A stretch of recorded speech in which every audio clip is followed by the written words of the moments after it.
සුබ උදෑසනක් මම අද මේ කියවදයි ලංකා සංලංකා ආයතනය වෙනුවෙන් පණිවිඩයක් අරගෙන ඔයගොල්ලන්ට කතා ගන්න හිතාගෙන උදේ ආවා.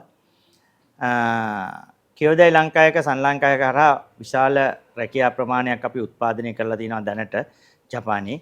ඒකට අවශ්‍ය දරුවන් මේ දවස්වල අපි නිර්මාණය කරගෙන යනවා. ඒකට ශ්‍රමය අපිට ඕනේ, දරුවෝ ඕනේ අපිට. ඒ හින්දා අපිට හොඳ අවස්ථාවක් එනවා හෙට අනිද්දා සාමාන්‍ය පෙළ අපෝස සාමාන්‍ය පෙළ විභාගයේ ප්‍රතිඵල හෙට අනිද්දා නිකුත් වෙනවා.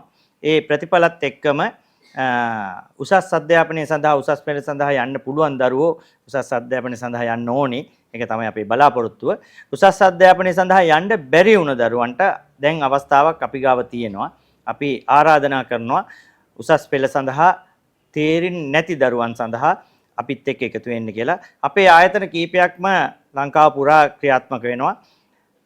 ගාල්ල, මාතර, ගම්පහ, බණ්ඩාරගම, කුරුණෑගල ආයතන කීපයක්ම ක්‍රියාත්මක වෙනවා.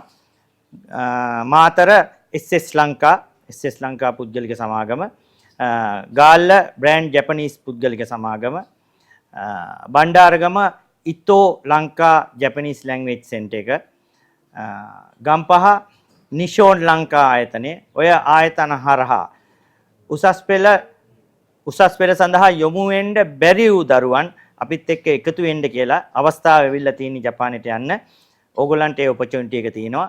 අපිත් එක්ක එකතු වෙන්න අපේ ආයතන ජාලය හරහා අපිත් එක්ක එකතු වෙලා ජපන් භාෂාව ඉගෙනගෙන මේ අවස්ථාවෙන් උපරිම ප්‍රයෝජන ගන්න කියලා මම දරු දැරියන්ට ආරාධනා කරනවා. බොහොම ස්තුතියි.